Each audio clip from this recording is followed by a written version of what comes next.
8 billion machines. That's how many tiny robots are now living inside this man's body. He doesn't know it yet.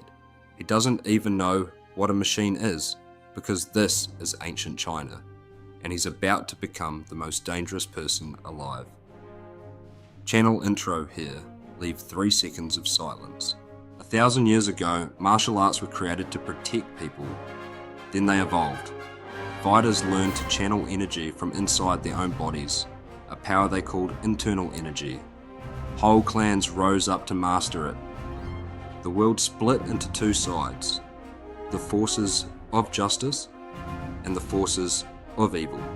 But there was a third group, one that didn't care about good or evil.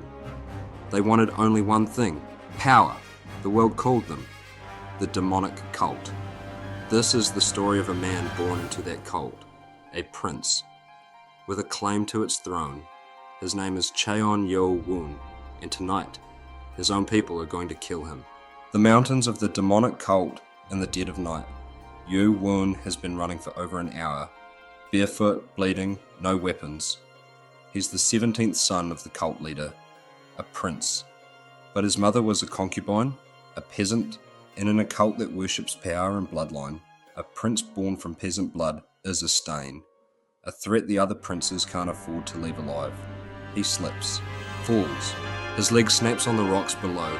He can't move, he can't run, and in the trees above him, they're already here, masked assassins, sent by his own brothers, the legitimate princes, who see him as a threat just for existing.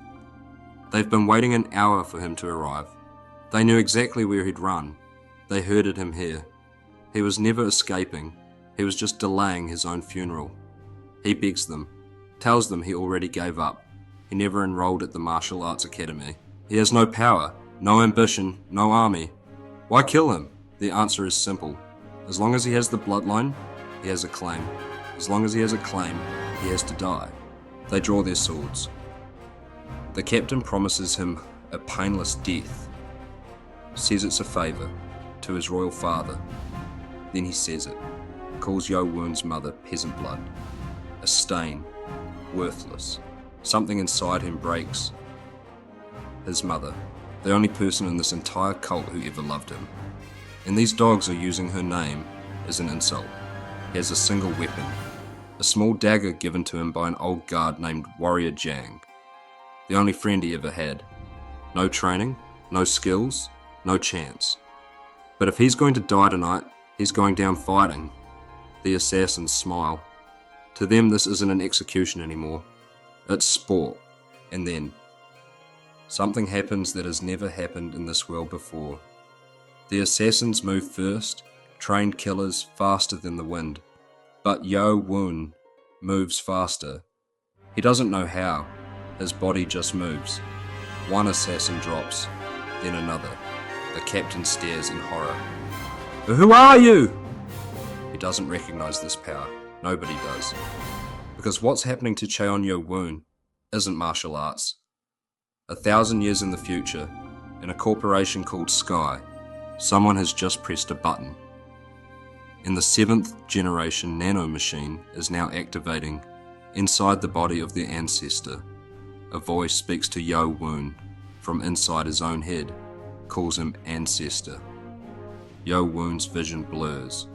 The last assassin lies dead at his feet.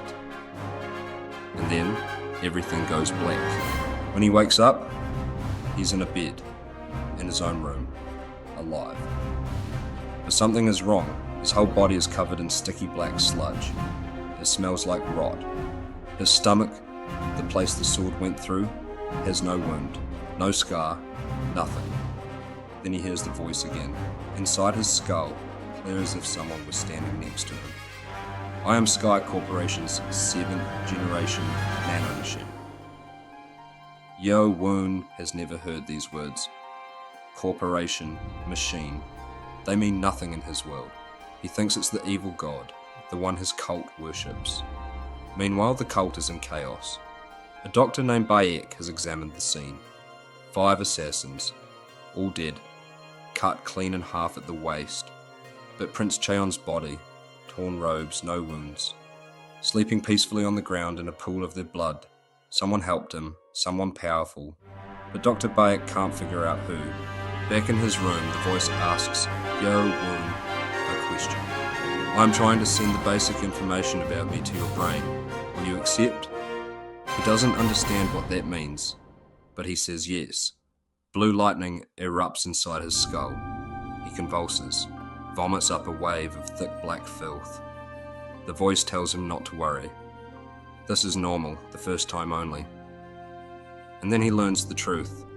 Inside his body, right now, are over 8 billion microscopic machines.